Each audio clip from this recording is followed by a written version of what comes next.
Art, I think traditionally we usually hug when we see each other. That's good. Thank you. Have a seat.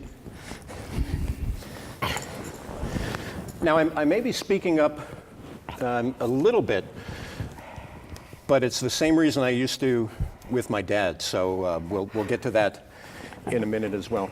I'm excited to be here with Art tonight, extremely excited. We have two very different people from very different walks of life, but both of them have very deep roots in the community and some pretty interesting stories to tell. And I met Art about a year ago. Yep. Actually in a professional setting. I just came up to take your picture Yep. because of your hearing loss Yep. for Simcoe Hearing Center. And all I was supposed to do was be in his home for 5 minutes. And that 5 minutes lasted An hour and a half. until we then really started getting rolling. So that was a nice start, and then we've Yeah. seen each other a lot in between. I so much enjoyed sitting down with you and meeting to prep for this particular interview, which was kind of nice. You reminded me a lot of my dad, more so then, but the stories were pretty interesting. So what I'd like to do is start out, let's go right back to the beginning. What hospital were you born in? I wasn't born in a hospital. Oh, I no. was born in a house Okay. in Toronto on Ossington Avenue in Toronto.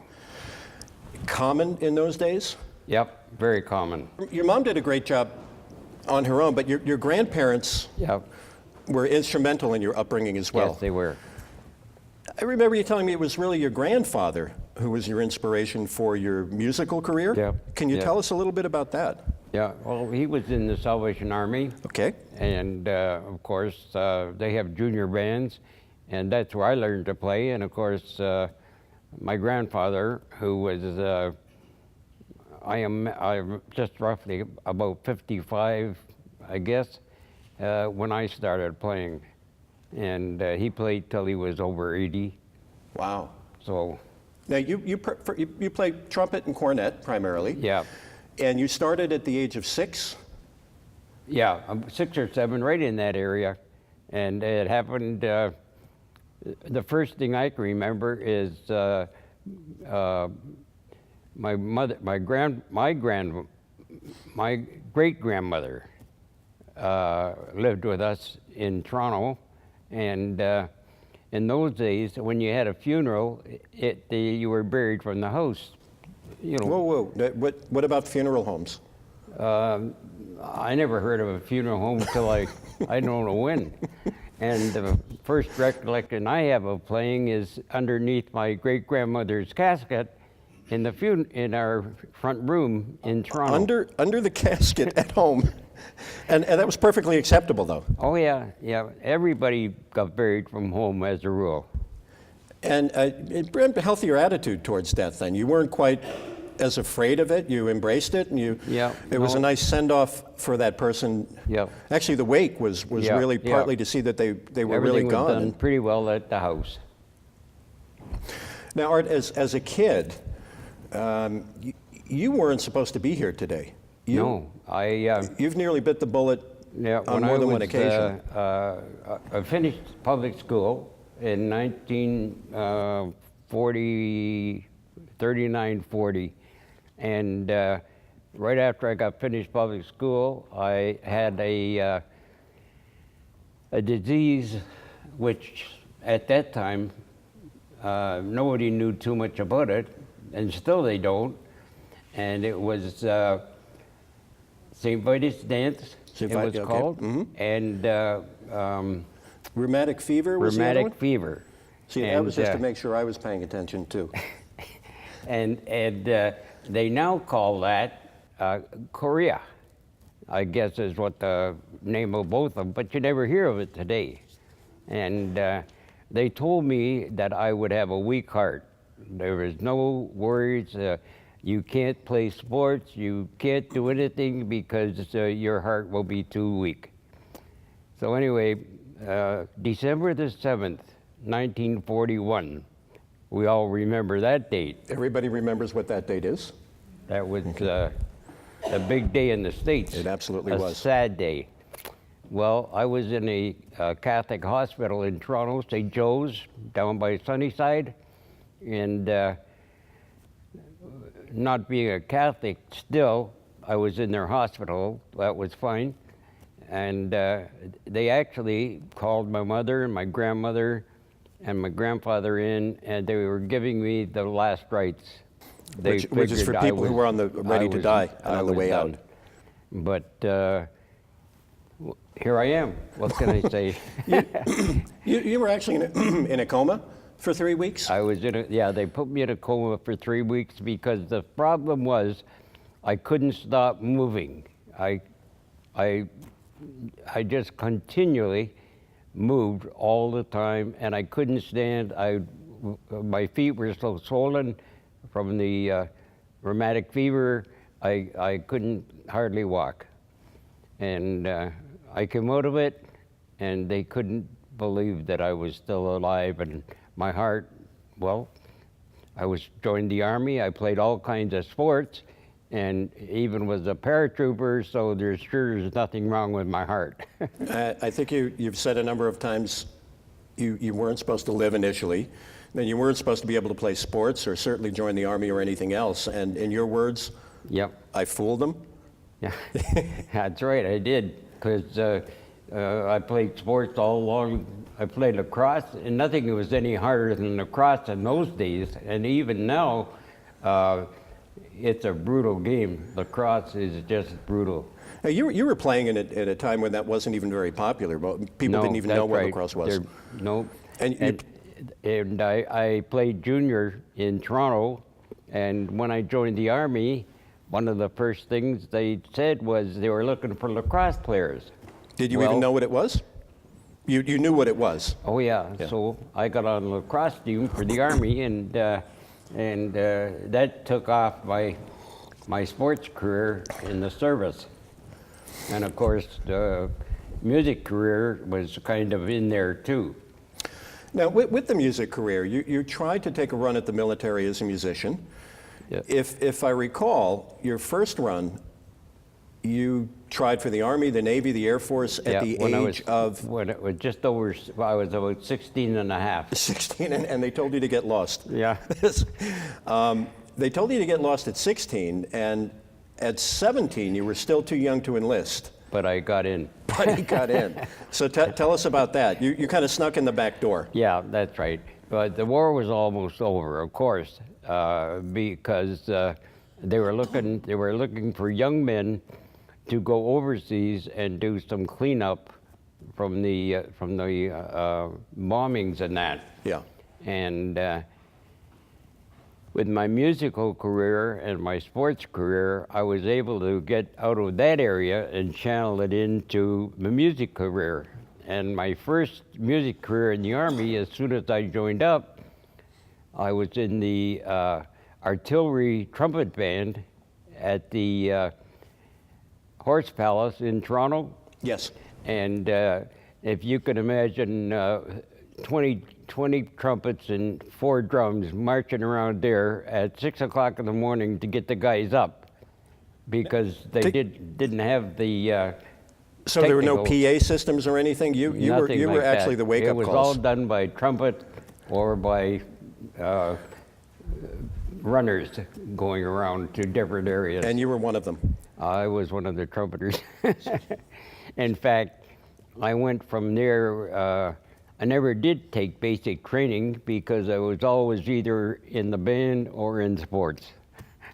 Now, how is it you wound up as a paratrooper? You had your mind set on a particular area of the military? Yeah, well, I got out of the service back in 1946. I joined in 44 and got out in 46, and then re-enlisted in 1949. When you were old enough to legally re-enlist that time. Yeah, well, I had 2 kids by then. Okay. And so that was when my musical career, I was thinking, oh, great, I'm in the Army, I'm a professional musician, I've got it made. Which is what you wanted to do all along. Exactly, yeah.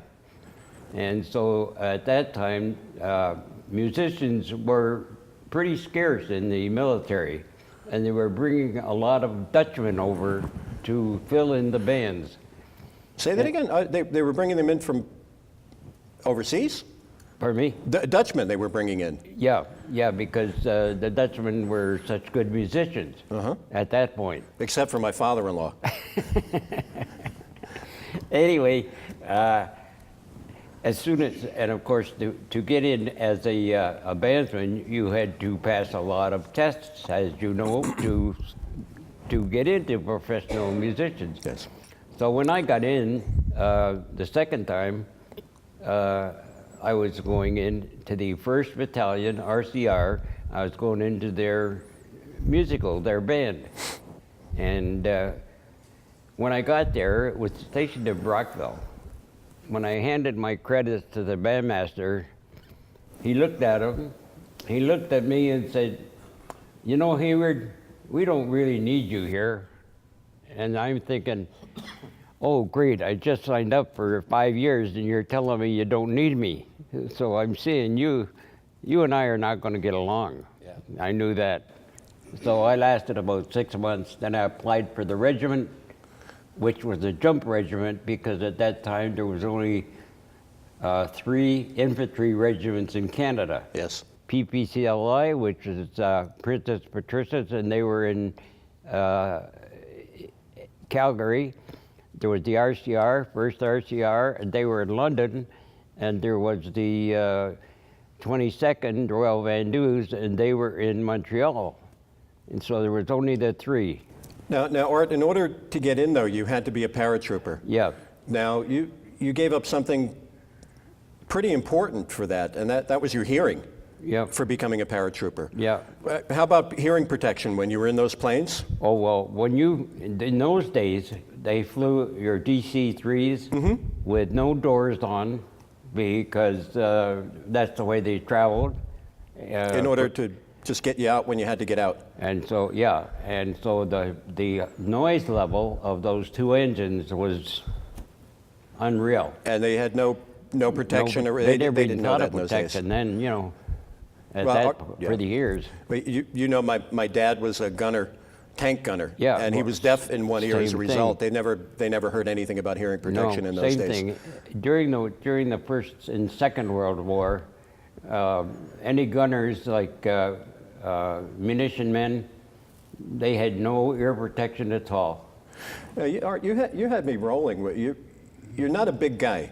No. So because you were a small guy, they weighted you down with the heaviest equipment as a paratrooper? Yeah. And you couldn't even get on the plane. They'd have to almost lift me on the plane.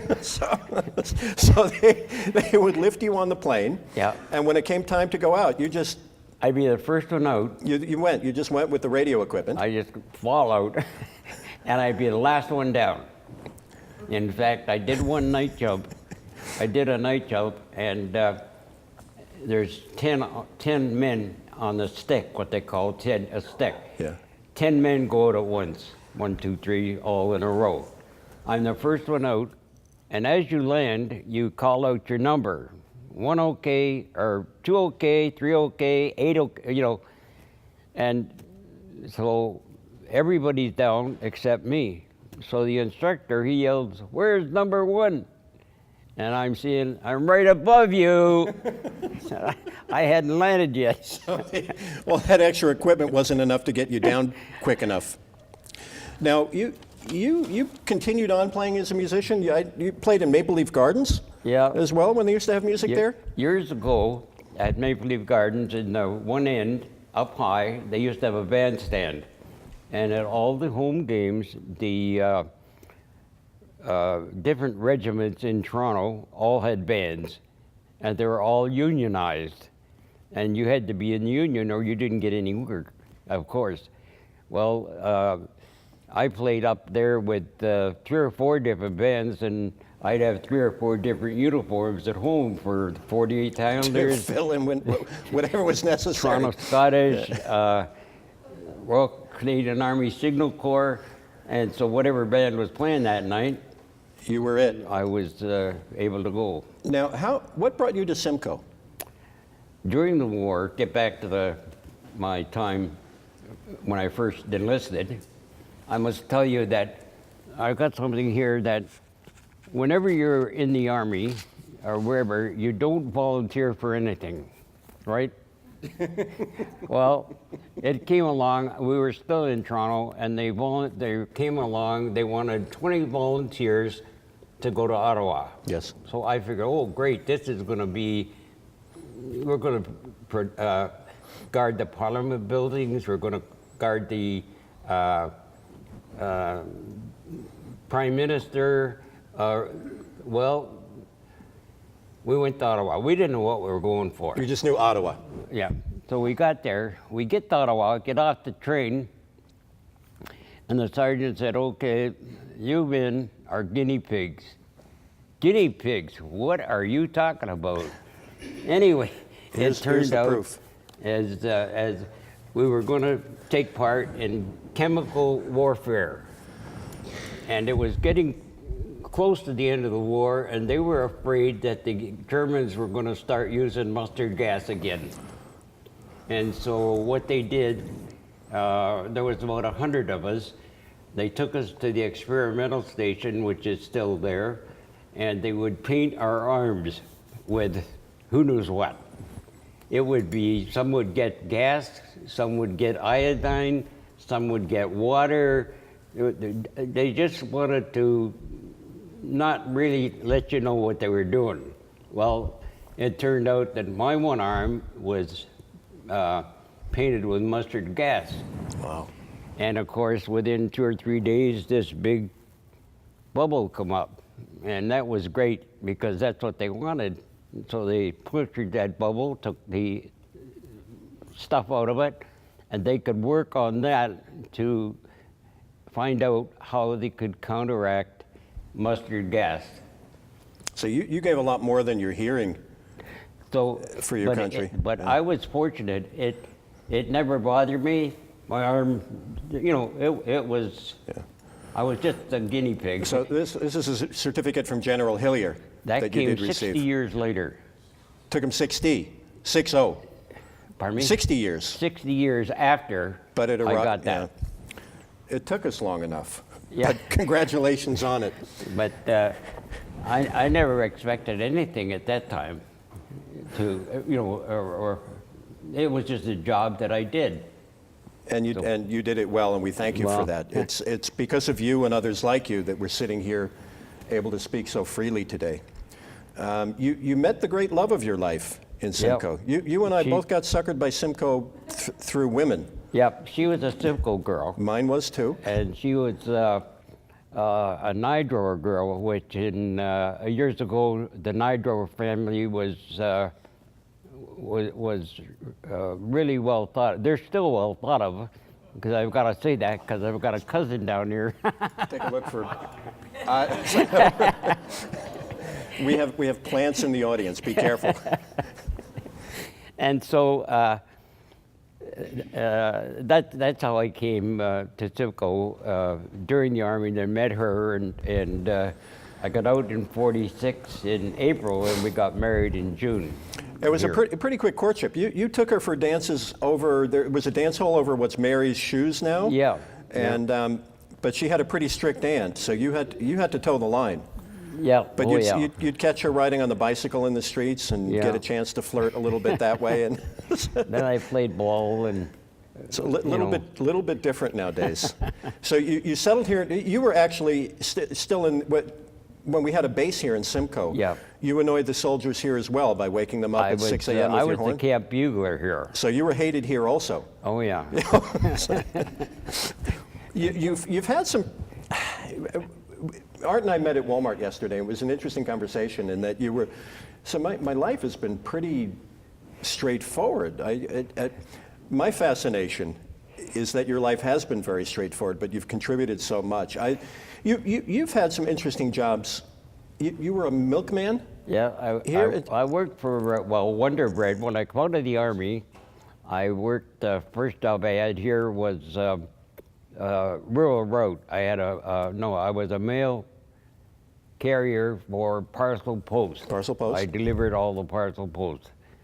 And then used to apply for that every year, and I lost it after the first or second year, and I got on with Wonder Bread. Wonder Bread used to have bread routes around. Yes. And of course, mine was out in the country, And I was a city boy. I had no idea what a concession was, or, you know, I knew what a block was, but a concession, I had no idea. Now, you know what? I remember the milkman when I was a kid. Yours was a little bit different because we used to have the milk boxes. I was in a suburb. Yeah. It's a very different time. You had carte blanche into these people's homes. Yeah. You just because where they were farmers and working in the fields, or what? When I worked for Castle Dairy, there was 2 dairies in town, and I worked with Castle, and I had my route was out along the 9th to Lindock and back. And that's out in west of Simcoe. Yep.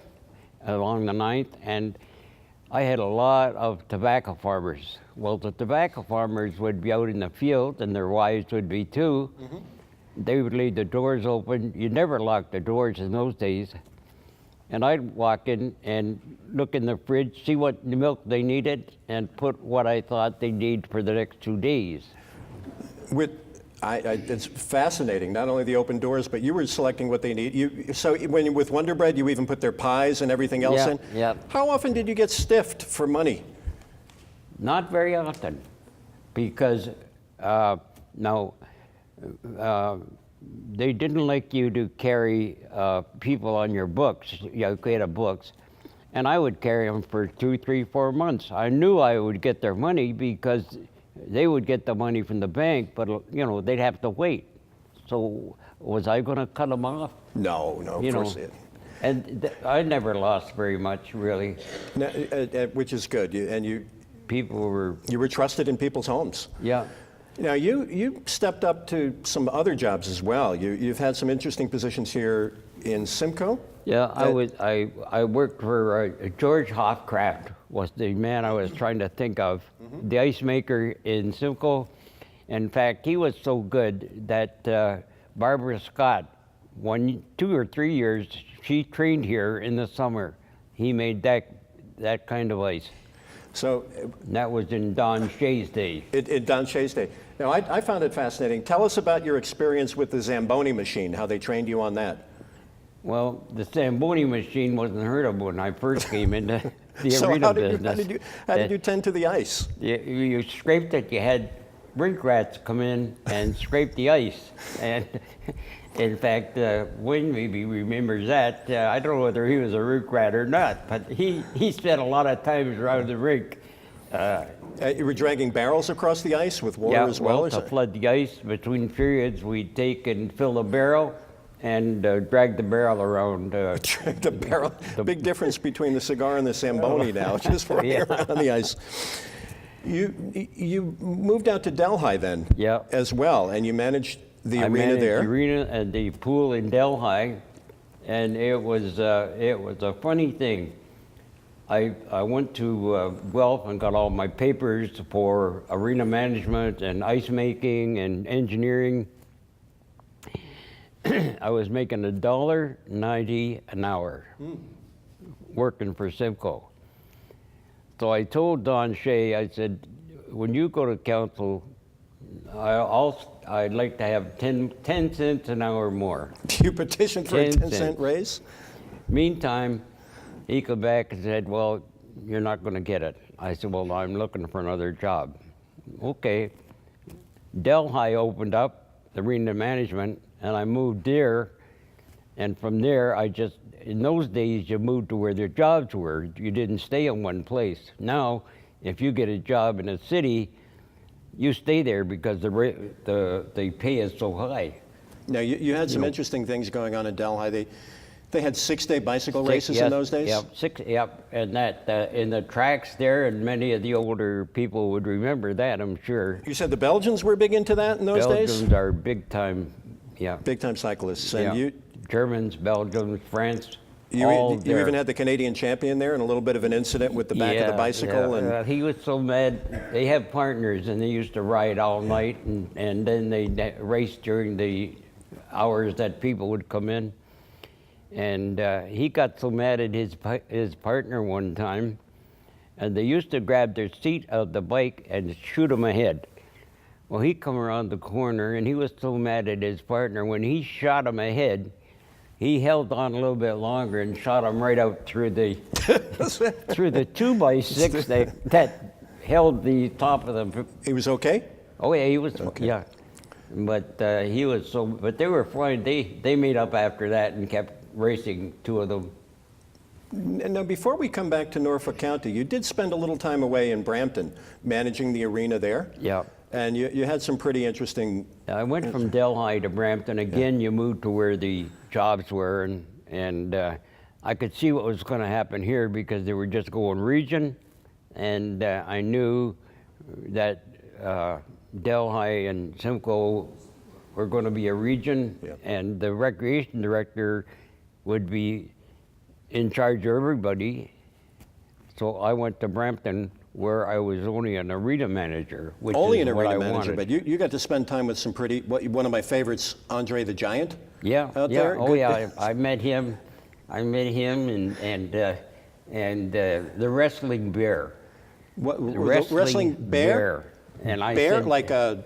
like I said to my wife, I've got the wrestling bear down at the arena. She said, oh, it's a guy dressed up. I said, oh no, it isn't. Do you want to see? So she said, sure.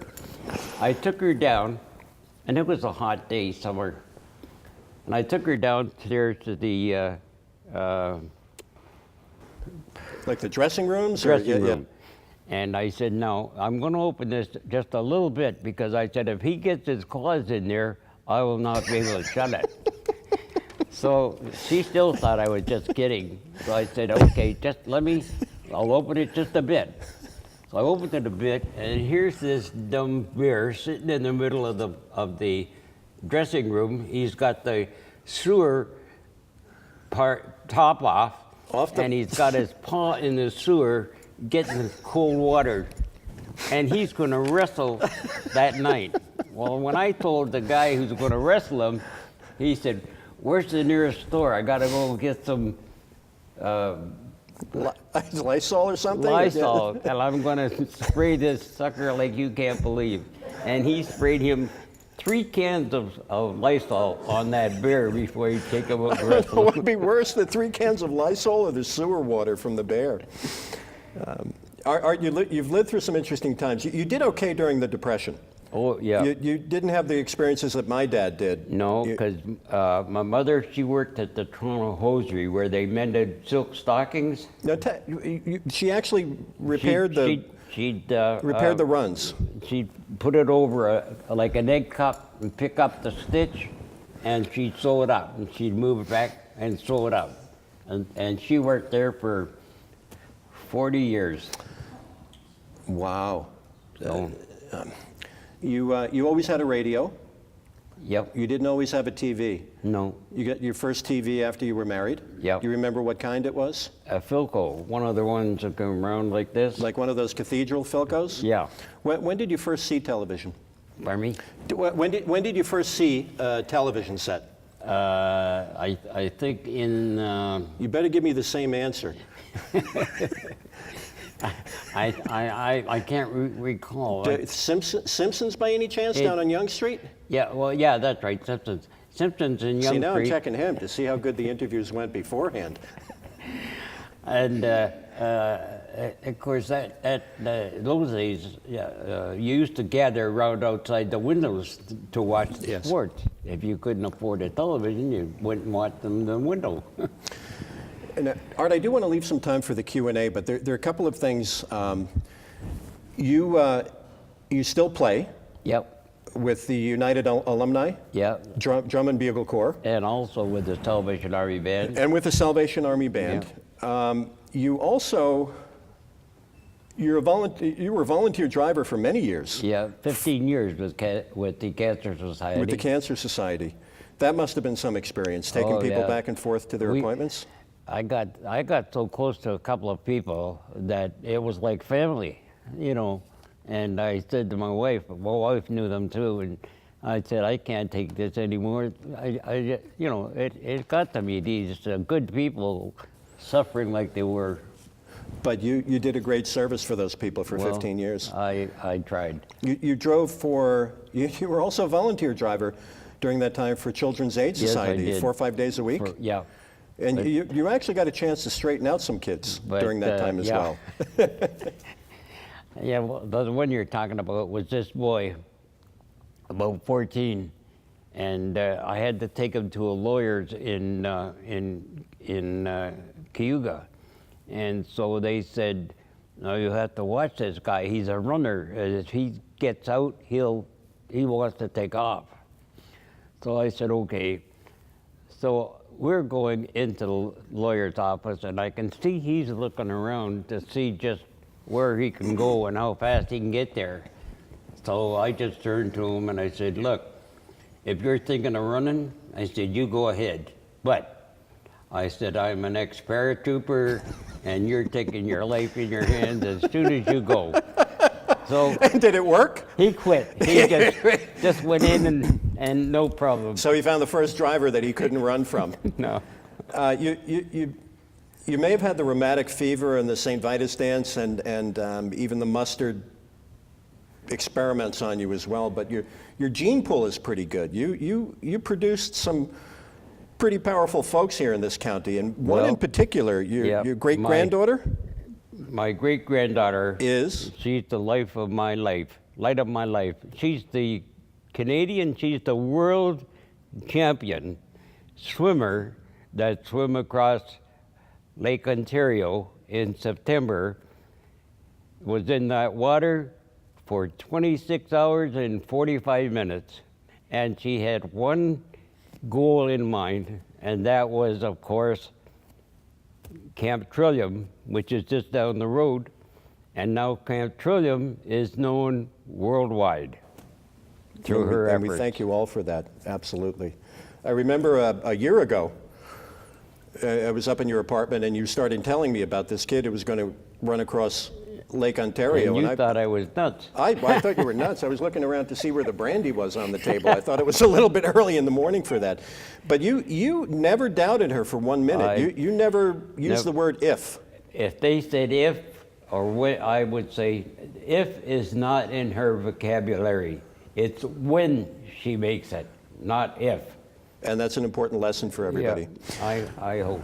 So Art, with this being videotaped and other folks seeing it, would there be any advice or wisdom you might give for younger people? Well, I think if they set their mind on something, and in the meantime somebody tries to turn them away, get your mind focused, get your focus on what you're going to do and stick with it, as Annalise did. She stuck with that for 26 hours, but stick with whatever you put your mind to. That's wonderful advice. Now, we've gone for about 45 minutes. I do want to leave some time for questions, if anybody has some from the audience.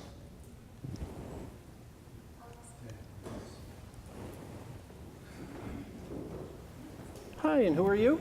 Hi, my name's Karen. Hi, Karen. I just wondered about you, Art, being the voice of the Norfolk County Fair and how that came to be. You'll have to tell me. Thanks, Karen. So Norfolk County Fair. Yep. You are the voice of the Norfolk County Fair. Just in case anybody doesn't believe that, you want to make an announcement here? This is the voice of Norfolk County Fair, wishing you a good day at Norfolk County Fair, where there's something for everyone. At Norfolk County Fair and Horse Show, enjoy your day at Norfolk County Fair.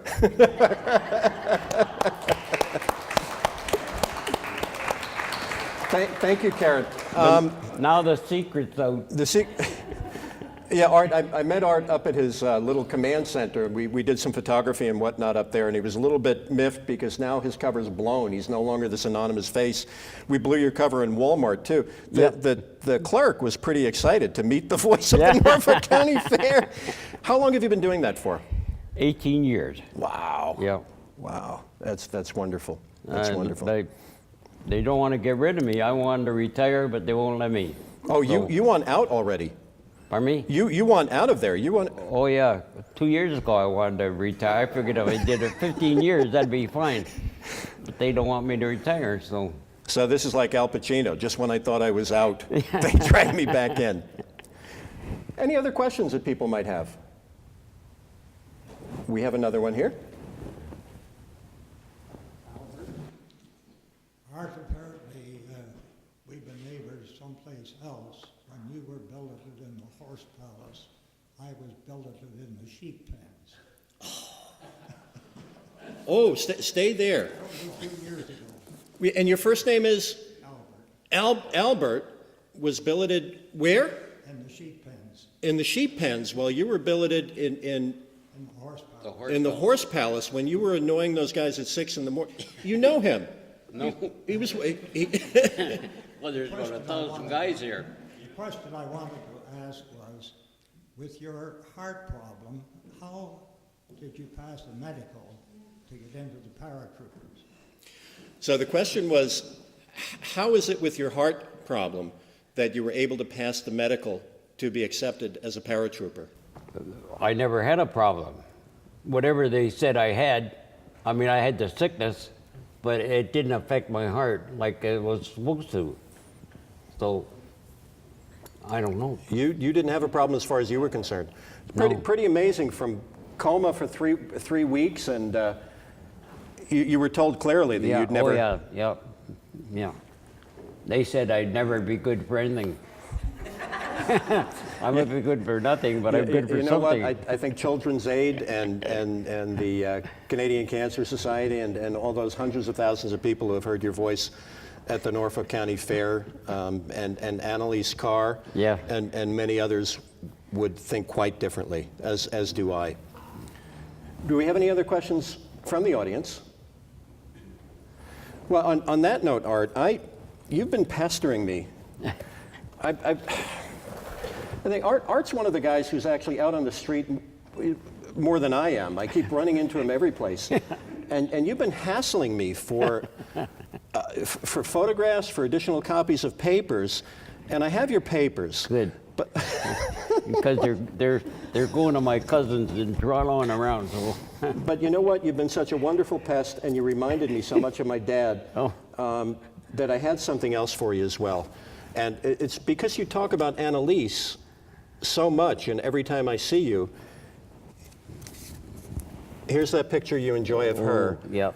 Thank you. Made into a frame and plaque Yep. that you can just hang it, and hopefully you'll bother me one less time with the phone calls and whatnot. Yeah, I doubt- actually, you know what? Final I doubt question. I doubt it as well. Final question I did want to ask Art, and this one's kind of fun for me personally. You just got on the internet. You just joined Facebook, Yeah. so you can find Art on Facebook. Why did you do it? I was losing so much of Annalise's information before she started to swim. And I said to my wife, I got to get one of those things, whatever it is. Whatever it is. And so I got a laptop, Yep. but I got with the big screen, Yep. of course. And I'm still hunting and pecking. Well, you're hunting and pecking pretty good. You correspond with Annalise. You correspond with guys like me. Yeah. You're doing pretty darn well. And you've embraced social media. And it's also connected you to some family members Yeah, and they- people elsewhere that you've Yeah. lost touch with over the years. Yeah. So I think that's wonderful as Yeah, well. it sure is. Yeah. Yeah. Art, I want to thank you, and please join me in thanking Art as well for being here tonight. Thank you.